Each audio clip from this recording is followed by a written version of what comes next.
এবার মিজানুর রহমান আজহারি সুন্দর একটা কথা কইছে, শিয়াল যদি আইয়া কয়, শিয়ালে যদি আইয়া আপনারে কয়, এই যে আমার যে শিয়াল দেখতে আছেন, আমি আসলে শিয়াল না, মনে মনে মুরগি।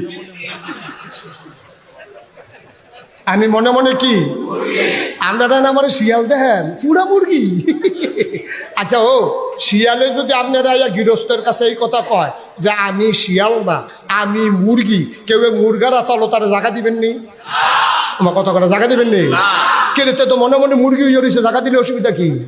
আপনি কবেন বেটা সিটা, তোরে আমি হিয়াল চিনি না রে, তোরে তুই 12 চাঁদের 12 দেওয়ার লেগিয়ে তুই হনাইছত মুরগি হইতি, তুই মনে মনে মুরগি কইলে আমরা তোরে মুরগার আতালো দেয়, আমরা কি এত বেহতা তোমারে মুরগার আতালো দেয়? তুমি হ্যাঁ গিয়া সেটা কইবা, যদিও তোমরা দেখতেছো আমি মনে মনে মুরগি, আসলে আমি শিয়াল। তোমার আসল রূপ বাড়িব আতালটার ভিতরে ঢুকলে না, ঠিক নি রে? শিয়ালে যত